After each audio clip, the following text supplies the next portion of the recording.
Assalamualaikum warahmatullahi wabarakatuh. Waalaikumsalam warahmatullahi wabarakatuh. Bismillahi walhamdulillah. Wassalatu wassalamu ala sayyidina Rasulillah wa ala alihi wa sahbihi wa mawalah. La hawla wa la quwwata illa billah, amma ba'du. Saudara-saudara kaum muslimin yang berbahagia, di dalam kehidupan ini kita senantiasa mengambil iktibar, contoh dan teladan dari orang-orang sebelum kita. Itu sebabnya kepada baginda Nabi kita Muhammad sallallahu alaihi wasallam Allah Subhanahu wa taala menjelaskan cerita para nabi sebelum beliau dalam ayat "Tsumma naqussu 'alaika min amba'ir rusuli ma nusabbitu bihi fu'adak." Demikianlah kami ceritakan kepadamu wahai Muhammad sebagian dari kisah para rasul-rasul sebelum kamu yang dengan itu akan memperkuat hatimu, meneguhkan keyakinanmu dan memantapkan pendirianmu. Inilah manfaatnya belajar dari sejarah. Jadi jangankan kita, baginda Nabi sendiri pun oleh Allah Subhanahu wa taala diceritakan sejarah para nabi sebelum beliau yang dimusuhi oleh umatnya, yang dicaci maki oleh kaumnya, yang terusir dari kampung halamannya, bahkan sampai ada yang terbunuh oleh umatnya. Itu seluruhnya merupakan iktibar manusabbitu bihi fu'adak, untuk memantapkan langkahmu, meneguhkan keyakinanmu dan menguatkan pendirianmu menghadapi perjuangan ini. Sehubungan dengan itu, pada pertemuan kali ini Al-Fakir ingin menyampaikan satu cuplikan kecil dari kehidupan seorang sahabat utama baginda Nabi, yaitu Sayyidina Umar ibn al-Khattab radhiyallahu anhu. Beliau adalah Umar bin Khattab bin Nufail bin Abdul Uzza dari suku Quraisy golongan Bani Adi. Perawakannya tinggi, kekar dan gagah, melambangkan sifatnya yang pemberani, tegas, dan tidak pernah kenal takut kepada siapapun. Sebelum mendapat hidayah, Umar bin Khattab termasuk orang yang berdiri di barisan orang-orang yang memusuhi umat Islam. Ia terperangkap dalam tradisi jahiliyah, di mana gemar berperang dan bermabuk-mabukan juga merupakan hal-hal yang pernah dilaksanakan dalam kehidupannya sebelum beliau masuk ke dalam agama Islam. Oleh karena itu, dalam kehidupan beragama, hidayah merupakan sesuatu yang penting. Bagaimanapun banyaknya dosa dan kesalahan yang telah dilakukan oleh seseorang, tidak seharusnya menyebabkan ia putus asa dari rahmah Allah. Sebaliknya, bagaimanapun banyak kebajikan dan kebaikan yang sudah dikerjakannya, tidak perlu membuat dia besar hati, puas, bangga, apalagi menjadi lalai karenanya. Sebab kita belum tahu akan bagaimana ujung perjalanan dari kehidupan kita ini. Saudara-saudara, kisahnya pun masuk Islam merupakan peristiwa yang menarik. Pada satu hari, dengan pedang terhunus, Umar bin Khattab menuju Darul Arqam, tempat di mana baginda Nabi biasa berkumpul dengan para sahabat. Melihat mukanya yang beringas, matanya yang nanar, orang sudah menyangka dan mengerti ini tentu akan terjadi pembunuhan. Dalam perjalanan menuju Darul Arqam, Umar bertemu dengan Nuaim bin Abdullah. Nuaim bertanya, "Ya Umar, mau kemana ente?" "Mau membunuh itu, si murtad itu," kata. "Si murtad yang mana?" Yang mana lagi? Itu yang memecah belah kita, yang menghina berhala-berhala kita, yang menjelek-jelekkan nenek moyang dan keturunan kita. Siapa lagi kalau bukan Muhammad? Kata Nuaim Umar, enggak salah. Tidak salah lagi. Salah Umar.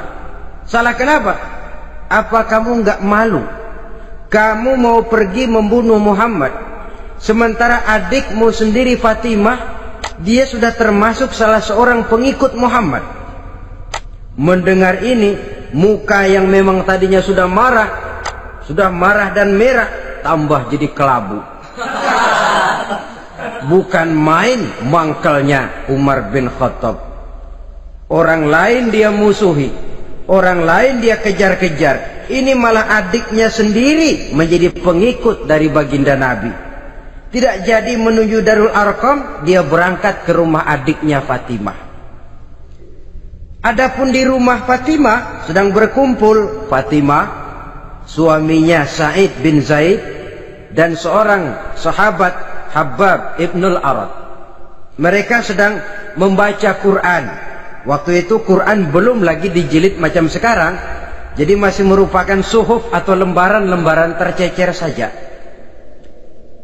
Ketuk pintu, ya tentu tidak assalamualaikum karena dia belum Islam. Tok tok tok. Siapa di luar? Umar. Mendengar suaranya saja, ini sahabat yang namanya Habbab ibnul Arad sudah lari ke belakang pintu. Sambil komat kamit baca doa mohon diselamatkan oleh Allah. Adapun Fatimah yang sedang memegang suhuf, lembaran tulisan Quran itu, menyembunyikan suhuf itu di belakang bajunya. Umar masuk. Fatimah, saya bang, apa benar berita yang saya dengar? Berita apa itu bang? Bahwa kau sudah masuk Islam. Bang, andai kata Muhammad memang benar, bagaimana? Sudahlah, jangan belit-belit. Jawab saja, kau masuk Islam benar atau tidak? Ya. Saudara hadirin, begitu dikatakan iya, tangannya langsung melayang, menampar muka adiknya ini, sehingga mengalir darah dari hidungnya. Suaminya Sa'id bin Zaid yang mencoba melindungi istrinya, dipegang lehernya, dibanting, diduduki dadanya. Oh, ini jawara ini.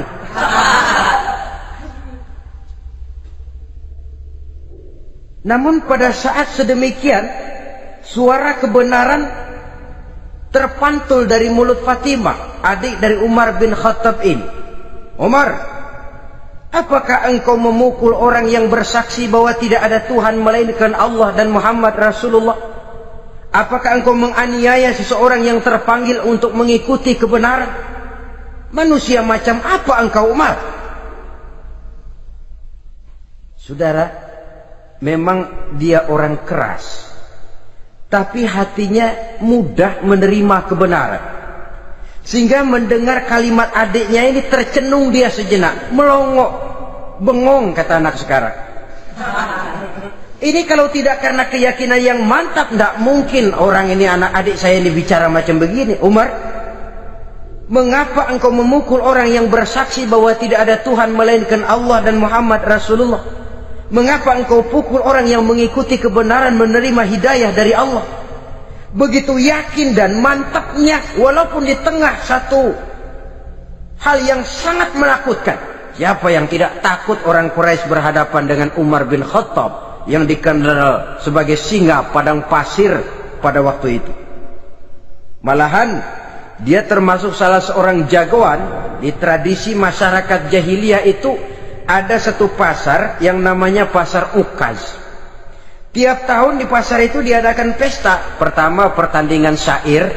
Jadi penyair waktu itu jadi kebanggaan. Syair-syair yang menang itu digantung di dinding Ka'bah. Jadi setiap suku akan bangga kalau mempunyai ahli syair yang hebat. Nah, lalu diadakan juga lah perlombaan balap kuda, memanah, termasuk gulat. Lah Umar ini tiap kali pertarungan mesti menang. Belum pernah ada yang berhasil mengalahkan dia. Jawara.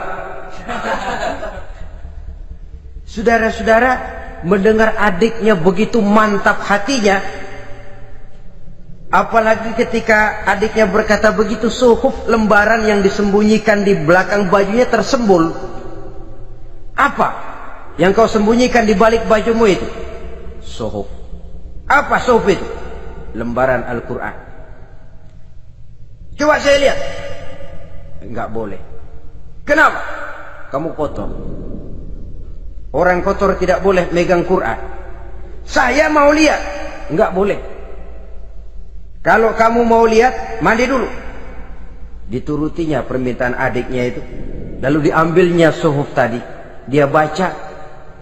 Kebetulan ayat yang dibacanya ayat pertama dari surah Toha yang berlanjut dengan ayat 14 pada surah yang sama.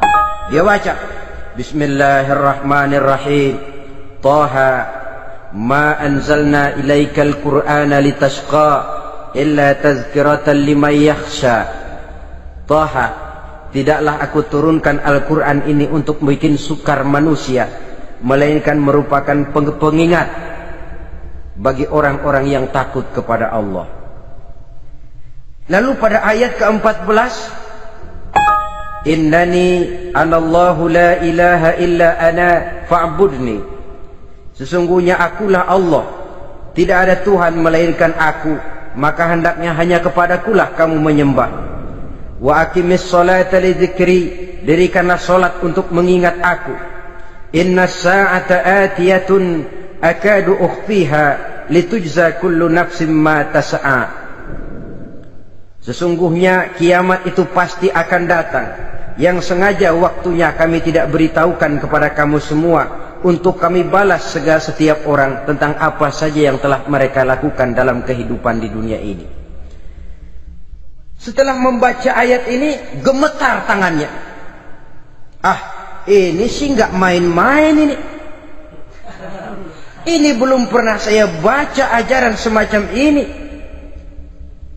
Tidak patut orang yang mempunyai kitab suci semacam ini dimusuhi. Ini sesuatu yang benar. Tergetar jiwanya. Hei Fatimah, Muhammad di mana Muhammad? Saya tidak akan memberitahu kepada kamu. Di mana?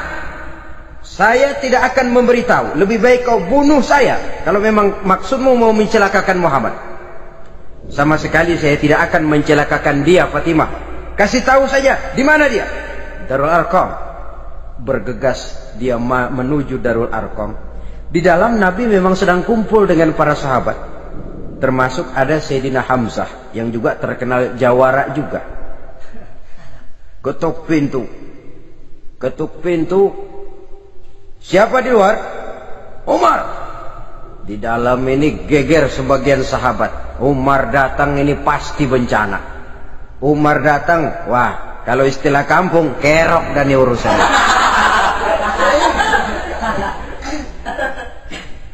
Tapi baginda Nabi menenangkan mereka. Tenang, mudah-mudahan ada hikmahnya. Sayyidina Hamzah tampil, bukakan dia pintu. Kalau niatnya baik, kita terima. Kalau niatnya tidak baik, saya paling depan. Dibukakan pintu. Begitu dibukakan pintu, Umar masuk merangkul baginda Nabi. Kemudian dengan tersendat, Ashhadu an la ilaha illallah wa ashhadu annaka ya Muhammad Rasulullah.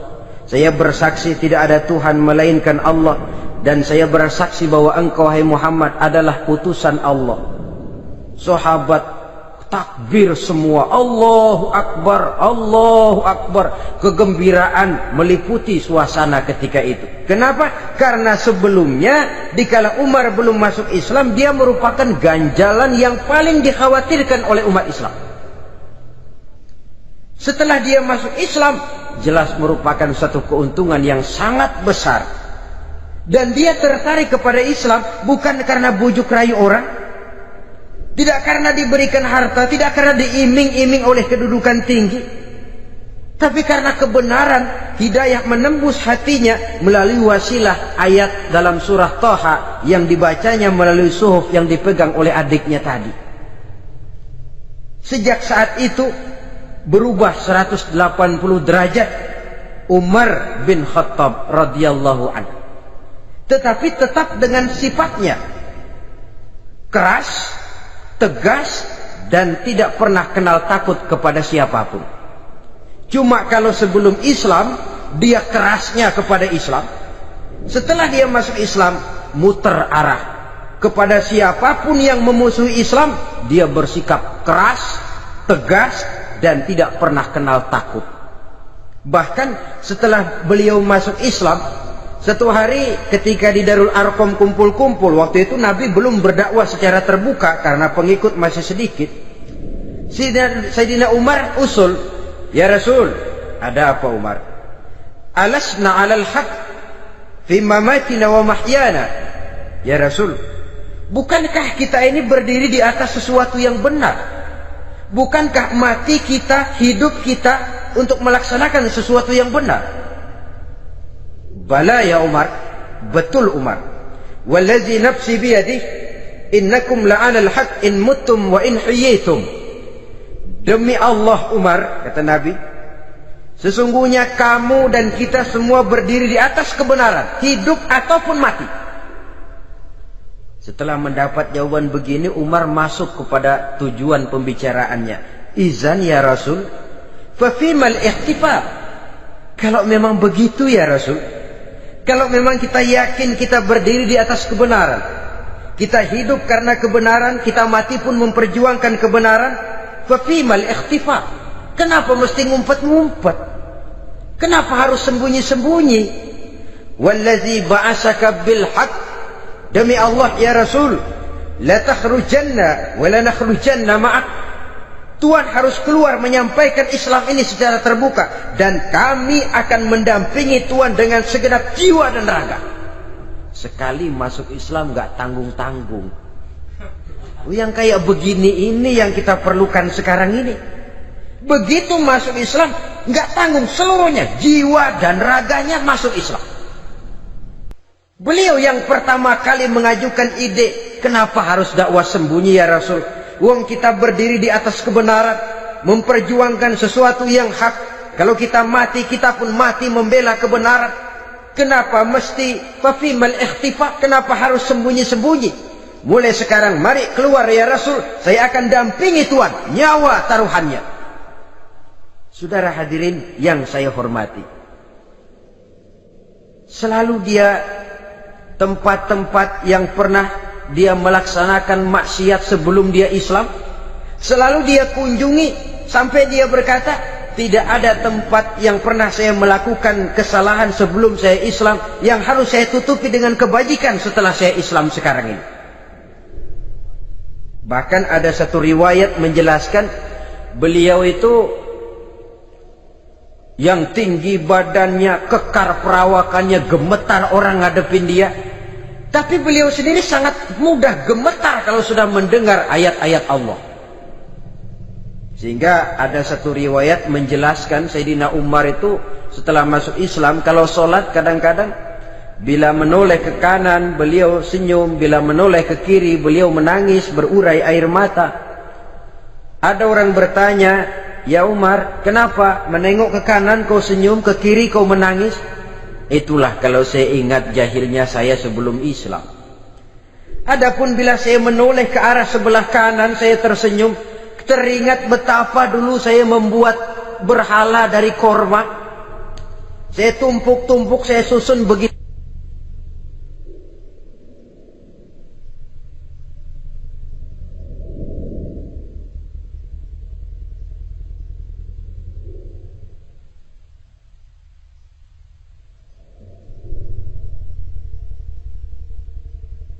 Itu rupa. Setelah saya sembah, saya makan itu korma. Gagah betul saya waktu itu, sampai Tuhan pun saya makan.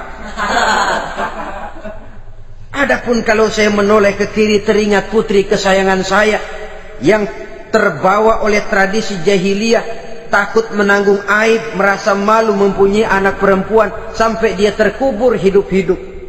Berurai air mata saya mengingat semua itu. Padahal Nabi sudah memberikan jaminan. Sebab saudara, jangan lupa, orang kafir masuk Islam, dalam Islam itu dihitung dari bayi lagi. Dari nol, itulah untungnya. Jadi misalnya sudah 60 tahun, dari kecil sampai 60 tahun kafir. Umur 61 masuk Islam. Nah, sejak umur 61 itulah yang dihisab oleh Allah. 60 tahun ke bawah gratis bersih pemutihan. Istimewa betul.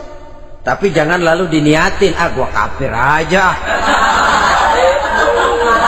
Nanti sudah tua-tua mau giliran mati baru Islam. Nah, itu diniatin lain. Ini yang karena faktor hidayah, saudara-saudara. Nah, cintanya kepada baginda Nabi luar biasa.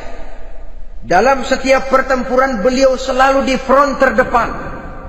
Bahkan demikian cintanya sampai ketika hari di mana baginda Nabi wafat, saudara-saudara.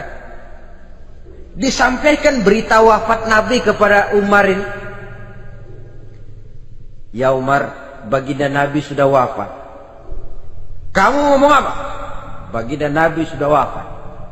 Bukan sedih, nyabut pedang, keluar matanya melotot. Siapa yang bilang Muhammad mati, saya tabas batang lehernya. Begitu cintanya beliau kepada baginda Nabi, sampai-sampai nggak menerima kalau Nabi wafat. Taruhlah nggak bisa mati bersamaan, bolehlah mati beriring-iring saja barangkali maksudnya. Saudara-saudara, cabut pedang, kelayaban kemana-mana. Ayo, siapa ngomong Muhammad mati, saya tabas batang lehernya. Sampai bertemu dengan Sayyidina Umar, Sayyidina Abu Bakar. Di tempat orang banyak, Sayyidina Abu Bakar yang bijaksana ini pidato. Ayuhan nas, man kana ya'budu Muhammadan fa inna Muhammadan qad mata wa man kana ya'budu Allah fa inna Allah hayyun la yamut. Wahai manusia, barang siapa yang menyembah Muhammad, maka Muhammad sudah mati. Tetapi barang siapa yang menyembah Allah, Allah akan hidup selamanya dan tidak akan pernah mati. Mendengar pidato ini, Sayyidina Umar sadar bahwa sebenarnya yang tidak bisa mati itu cuma Allah. Bagaimanapun agungnya baginda Nabi, besarnya baginda Nabi, tinggi akhlak budi pekertinya Nabi, cintanya beliau kepada Nabi, Nabi manusia dan manusia harus mati. Kemudian dibacakan surah Ali Imran ayat 144. Wa ma Muhammadun illa rasul qad khalat min qablihi rusul afa immata aw qutilan qalabtum ala aqabikum. Muhammad tidak lain daripada manusia, telah datang kepadanya rasul. Apakah jika ia mati engkau kembali menjadi murtad atau mundur ke belakang? Mendengar ayat ini dibacakan, Sayyidina Umar sadar, berurai air matanya, menangis dalam kesedihannya. Ini cintanya yang demikian tinggi kepada baginda Rasulullah sallallahu alaihi wasallam. Begitulah seluruh kesalahan yang dia lakukan pada saat sebelum dia masuk Islam, berusaha dia tutupi dan dia tebus dengan segala kebaikan, pengabdian, perbuatan soleh setelah dia masuk Islam. Sehingga diajarkan oleh baginda Nabi, ittaqillaha haitsu ma kunta wa atbi'i sayyi'atal hasanata tamhuha wa khaliqin nasa bi khuluqin hasanin. Bertakwalah kamu kepada Allah, kata Nabi, dimanapun saja kamu berada. Jadi takwa tidak kenal tempat. Dimanapun saja kamu berada, bertakwalah kepada Allah. Di rumah takwa, di pasar takwa, di kantor takwa, di tengah orang banyak takwa, pada waktu sendirian takwa. Ittaqillaha haitsu ma kunta. Bertakwalah kau kepada Allah dimanapun saja kamu berada. Jangan takwa pakai tempat. Di masjid takwa, di kantor nyolong. Itu tidak haitsu makunta. Yang diajarkan oleh Nabi, dimanapun kamu berada, bertakwalah kepada Allah. Wa atbi'i sayyi'atal hasanah tamhuha, dan iringi perbuatanmu yang salah dengan kebaikan.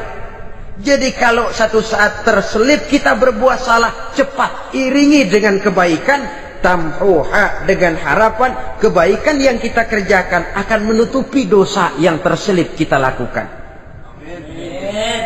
Ngomongin orang, astagfirullahaladzim, banyak istighfar. Istighfarnya mudah-mudahan bisa nutupin dosa karena ngomongin orang.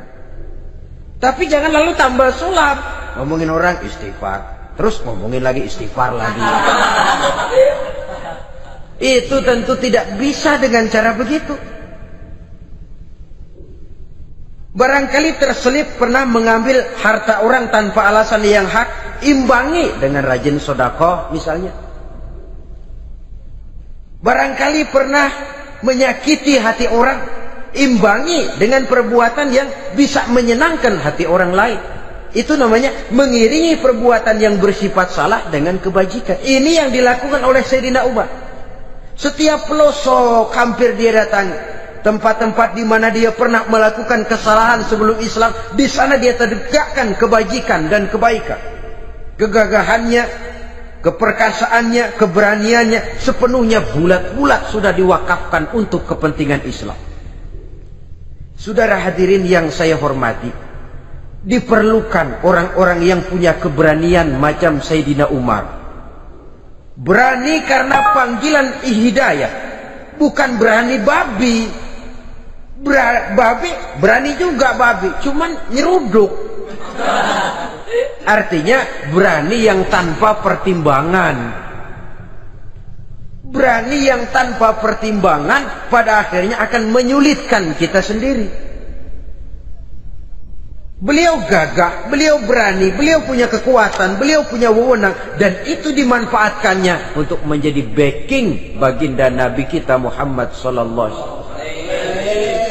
La takhrujanna wa la nakhrujanna ma'ak ya Rasul. Rasul, keluar, sampaikan dakwah secara terbuka. Saya akan mendampingi Tuhan. Jika ada yang ganggu Tuhan, saya paling depan. Backing yang mendampingi Rasul untuk menyampaikan risalah Islamiyah ini. Saudara hadirin yang saya hormati, wa khaliqin nasa bi khuluqin hasanin, kata Nabi. Dan pergaulilah manusia dengan akhlak yang baik, karena dengan ini kau bisa mengambil hati orang. Dalam hadis lain katakan, innakum la tas'una an-nasa bi amwalikum walakin yas'uhum minkum bastul wajhi wa husnul khuluq. Kamu tidak akan bisa menyenangkan orang banyak dengan hartamu, tapi kamu bisa ambil hati mereka dengan budi pekerti yang luhur dan muka yang manis. Dengan harta belum tentu kita bisa menyenangkan semua orang, tapi budi pekerti yang luhur, muka yang manis, itu yang akan bisa membuat kau menyenangkan orang banyak.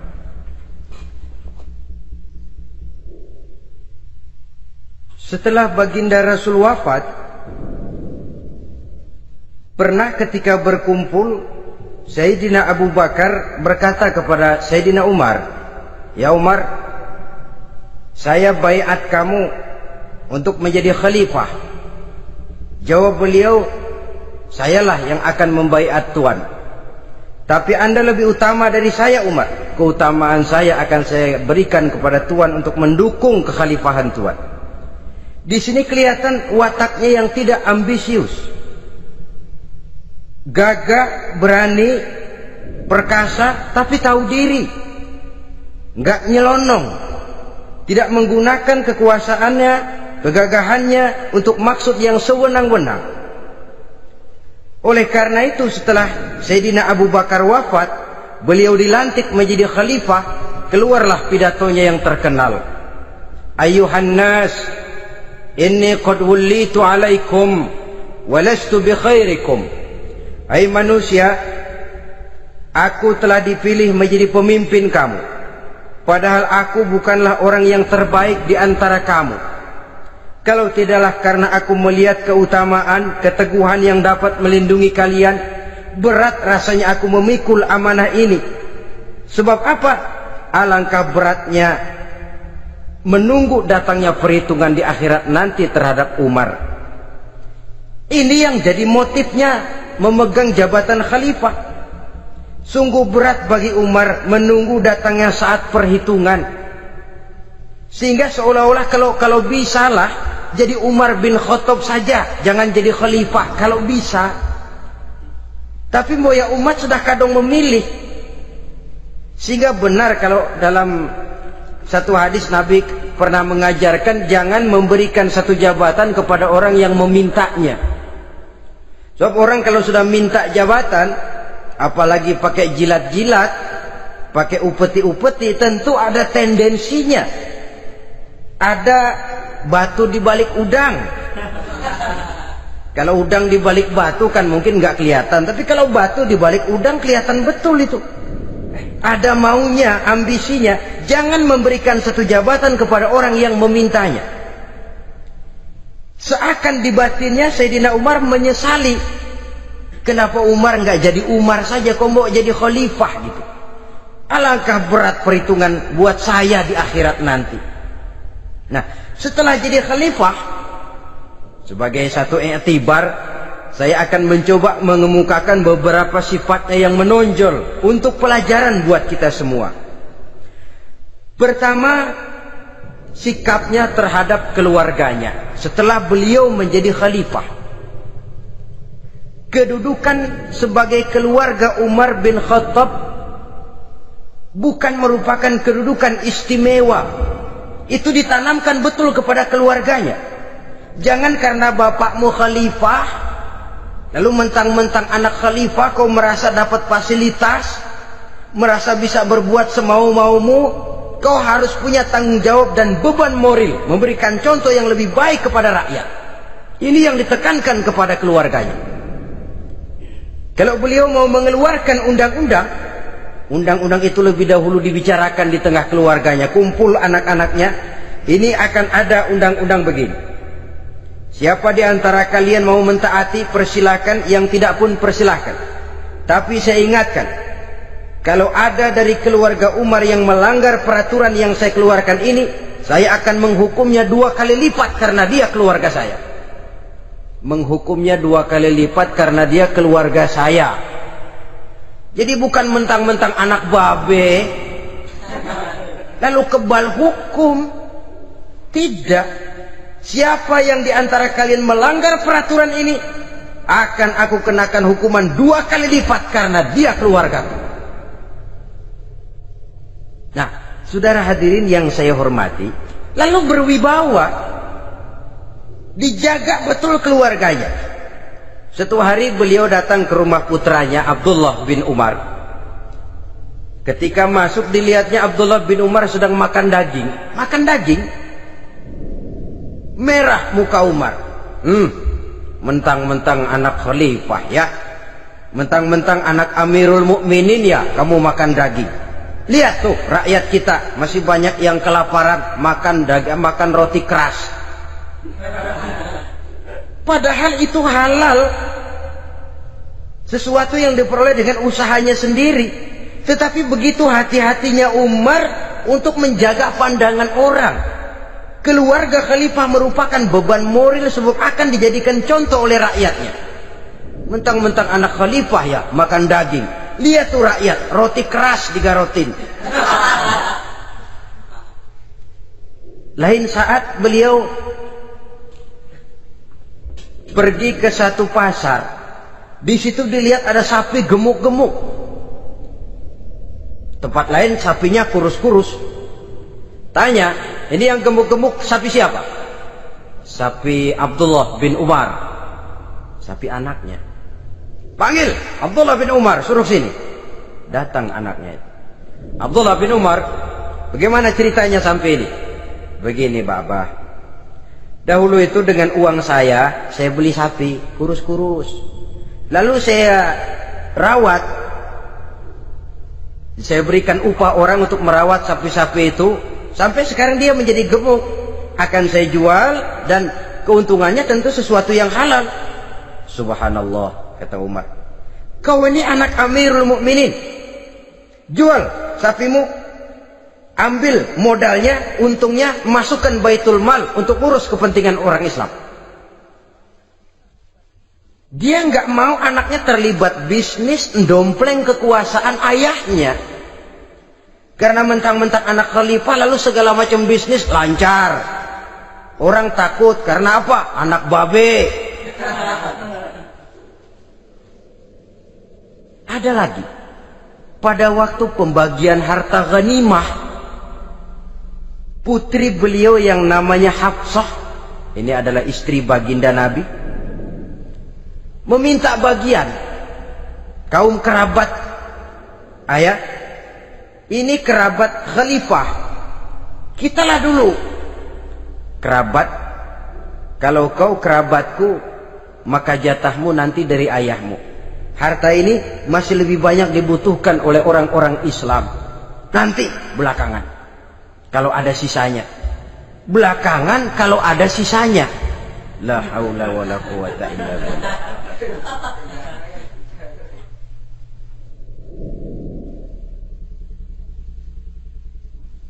Saudara hadirin, itu terhadap keluarganya. Kemudian apa sifat-sifat yang menonjol dari kepemimpinannya?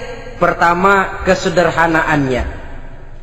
Beliaulah satu-satunya khalifah, Amirul Mukminin, setingkat presiden kalau sekarang, yang punya jubah cuma 2 dan 1 pun punya anaknya. Tambelan lagi. Pernah sholat Jumat terlambat. Beliau naik mimbar untuk khutbah, sebelumnya minta maaf dulu. Saudara-saudara, maaf saya terlambat nungguin baju kering. Seorang khalifah nungguin baju kering.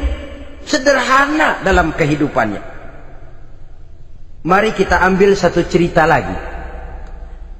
Pada waktu beliau jadi khalifah, yang diangkat jadi gubernur di Mesir adalah Amr bin As. Amr bin As hidupnya lebih mirip kaisar. Istananya besar, pakaiannya bagus-bagus. Nah, yang paling mengganggu pikiran Amr bin As, di sebelah istananya ini ada gubuk reot, kepunyaan orang Yahudi lagi.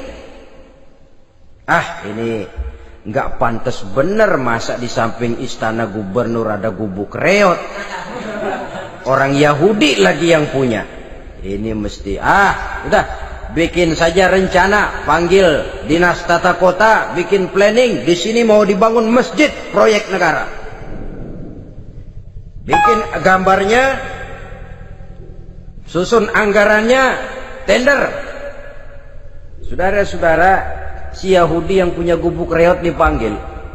Yahudi, ada apa, Pak? Kamu tahu nggak?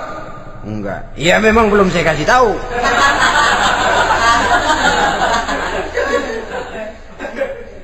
Ada apa, Pak? Itu kamu punya gubuk. Tahu? Kena proyek. Proyek apa, Pak? Kami mau bangun masjid besar di situ. Dan tidak sesuai ada gubuk reot di samping tempat gubernur. Jadi maksud Bapak, gubukmu, tanah-tanahnya mau saya bebaskan. Saya beli. Enggak mau, Pak. Saya enggak mau jual.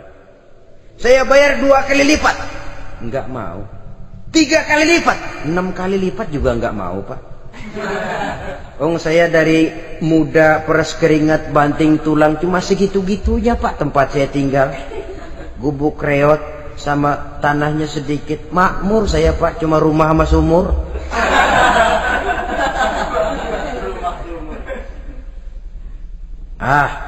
Ini Yahudi kelewatan juga. Akhirnya turun perintah, sudah, kalau dia nggak mau dibebaskan, gusur saja, tarik, ambil bulldozer. Digusur. Yahudi ini berurai air matanya. Aduh, begini jadi rakyat kecil, udah jatuh ketiban ember lagi. Tapi pikir-pikir Amr bin As kan bukan yang paling atas. Dia kan cuma pejabat, masih ada atasannya lagi. Lapor lapor. Yahudi ini berangkat ke Madinah. Bayangkan dari Mesir ke Madinah. Jalan. Di sepanjang jalan dia pikir membanding-banding. Kalau gubernurnya saja istananya begitu mewah, apalagi khalifahnya. Kalau gubernurnya galak main gusur, apalagi khalifahnya.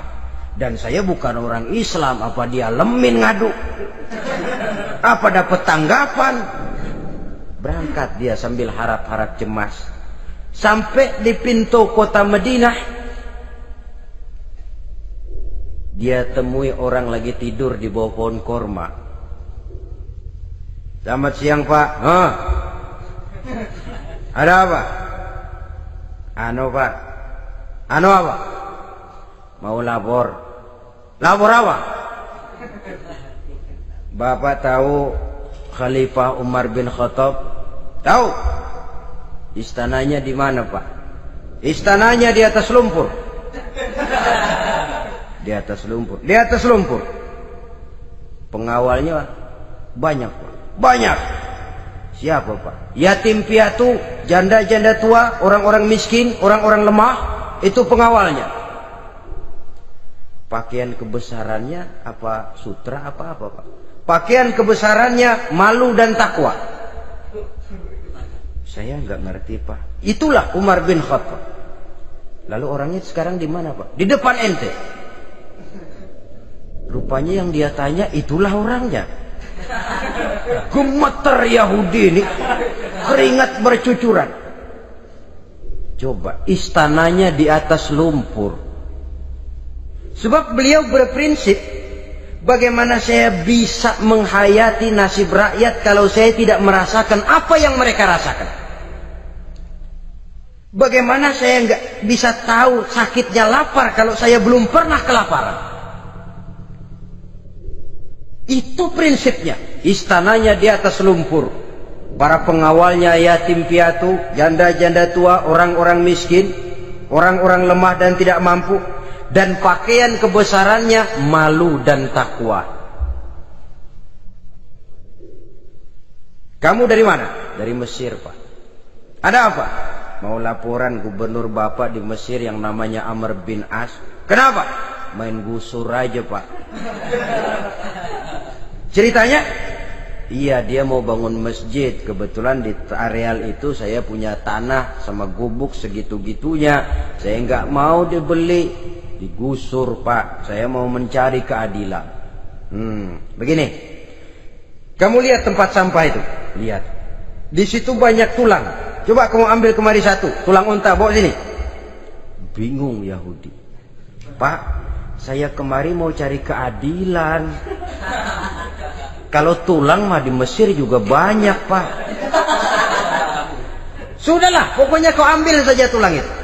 Dicoker-coker dapat dikasih.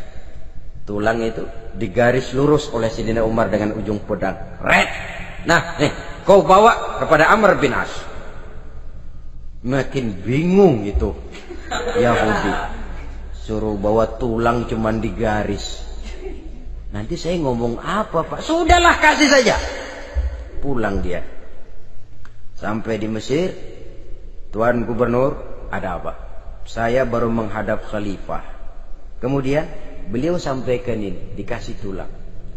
Amr bin As melihat tulang ada goresan lurus dengan ujung pedang, gemetar. Badannya keluar keringat dingin.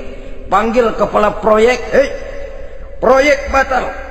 Masjid nggak jadi didiriin. Itu gubuk Yahudi diriin lagi. Ini Yahudi makin bengong. Ini gubernur dapat tulang doang segitu takutnya.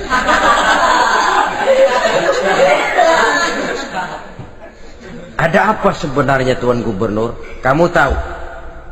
Ini nasihat pahit buat saya dari Amirul Mukminin Umar bin Khattab. Seolah-olah beliau bilang, "Hai Amr bin As, jangan mentang-mentang sedang berkuasa ya. Pada suatu saat kau akan jadi tulang-tulang kayak begini. Maka mumpung kamu masih hidup dan berkuasa, berlaku lurus dan adillah kamu seperti lurusnya garis di atas tulang ini. Red. Lurus, adil, jangan bengkok. Sebab kalau kamu bengkok, nanti aku yang luruskan pakai pedangku. Siapa yang nggak ngeper digituin? Sampai akhirnya apa? Kata si Yahudi, Pak, kalau begitu Islam adil ya. Adil. Kalau gitu biarin dah, Pak. Tanah saya mau kamu jual? Bukan saya jual, Pak, saya kasih aja dah. Campur gubuk-gubuknya, ambil aja dah.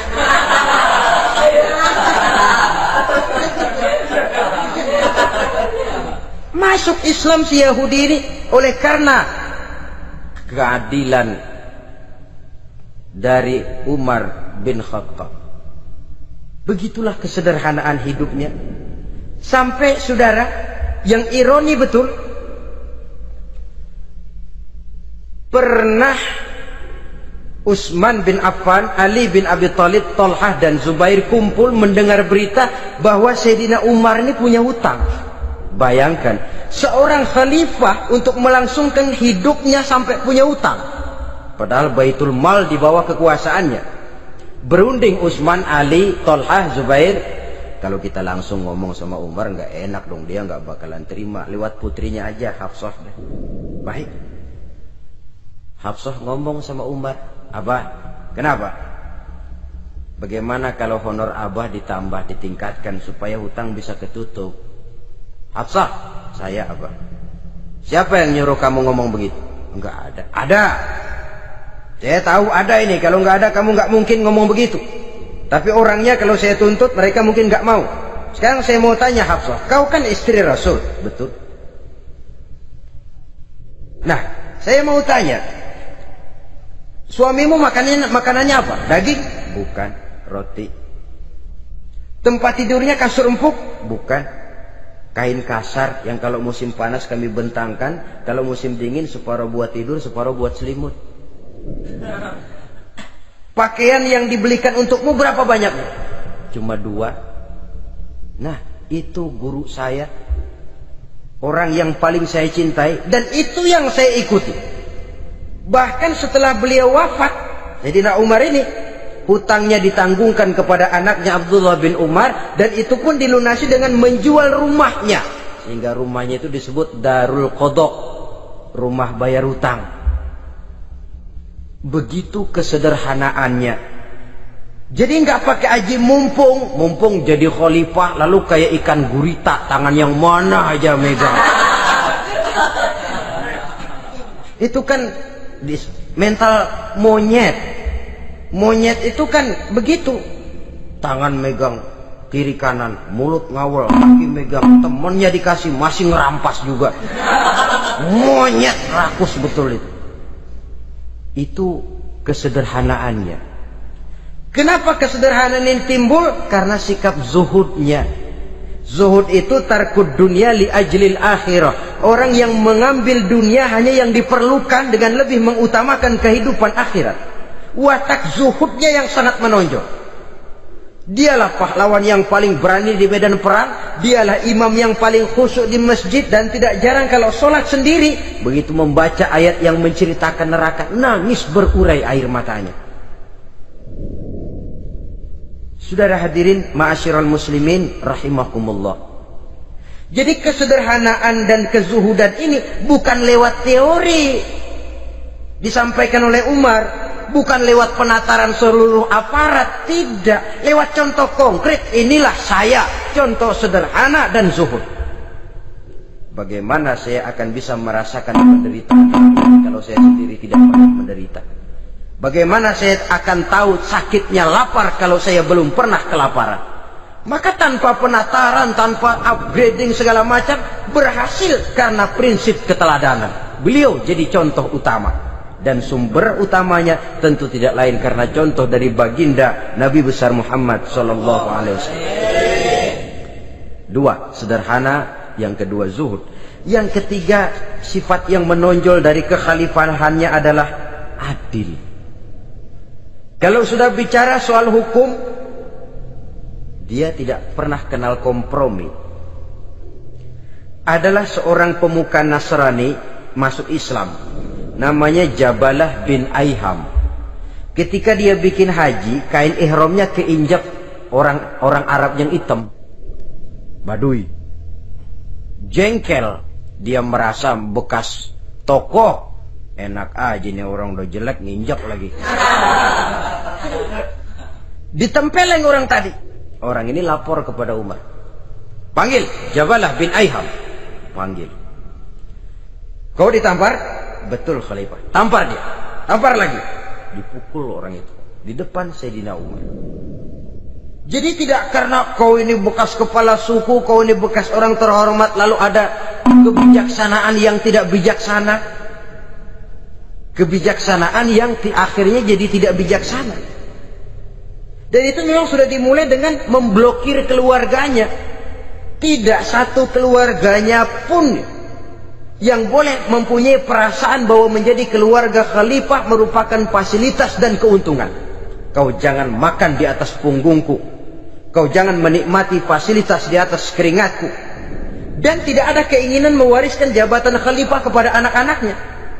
Pernah beliau musyawarah, saya bingung, kenapa khalifah? Gubernur Kufah ini sulit nyari orang. Diangkat yang lemah, rakyat ngeluh. Diangkat yang keras, rakyat juga ngeluh. Ada calon khalifah. Kalau ini mah nggak salah lagi nih buat gubernur Kufah. Siapa? Abdullah bin Umar, anak beliau sendiri. Melotot matanya. Jangan macam-macam kau. Cukup satu orang Umar memegang jabatan ini. Kalau berhasil, kami keluarga Umar sudah merasakannya. Kalau gagal, cukup kegagalan seorang Umar. Tidak berusaha mengorbitkan anaknya. Wah, anak babe diangkat jadi tidak, malah diblokir, cari yang lain. Tapi Abdullah bin Umar cukup syarat ya khalifah, dia orang bertakwa dan soleh. Yang takwa dan soleh bukan cuma anak Umar, anak orang lain juga banyak yang takwa dan soleh. Itu prinsipnya.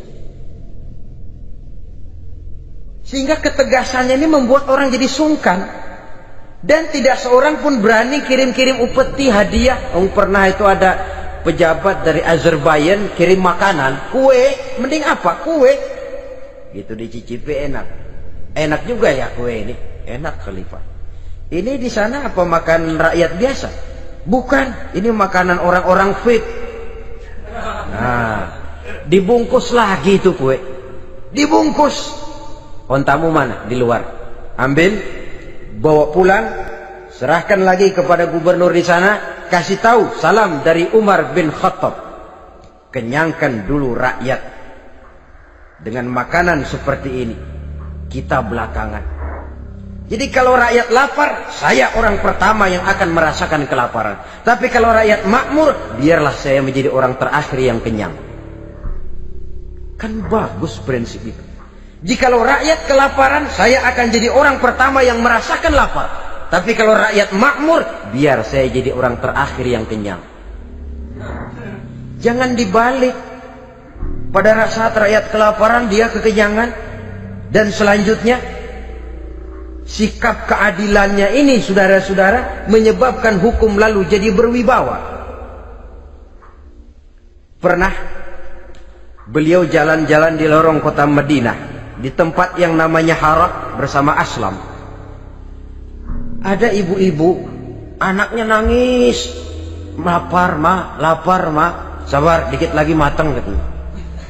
Memang tuh ibu lagi ngerebus, bunyi air ngegulak, luguk. Umar lihati dari jauh, belum juga matang. Nih anak dari nangis, lapar, sampai capek nangis, sampai tidur. Anak tidur, Umar samperin, Bu, emang masak apa sih kok nggak bisa matang? Saya nggak masak apa-apa tuan. Itu pating kerubuk apa? Ketika dibuka ya cuma air saja. Subhanallah, ibu sudah ngebohongi anak ibu sendiri. Habis harus bagaimana tuan? Saya sudah nggak punya makanan untuk dimasak.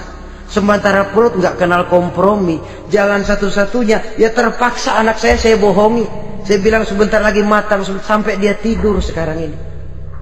Memangnya Khalifah Umar gimana sih ngurusi rakyatnya? Subhanallah, dia orang zalim.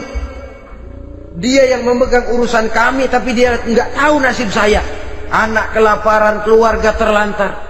Oh begitu. Iya, zalim betul Umar bin Khattab itu. Kalau begitu ibu tunggu sebentar. Dia pulang bersama Aslam menuju Baitul Mal. Dia ambil tepung 1 karung, dipikul sendiri. Dipikul sendiri. Kata Aslam, ya Khalifah biar saya yang bawa. Jangan. Kenapa Khalifah? Apa kau kira kau sanggup mikul dosa saya di akhirat nanti? Biar saya yang mikul sendiri. Dia bawa ke tempat tuh ibu-ibu. Dia masakin sendiri. Nah bu, sudah matang, persilakan masak. Makan.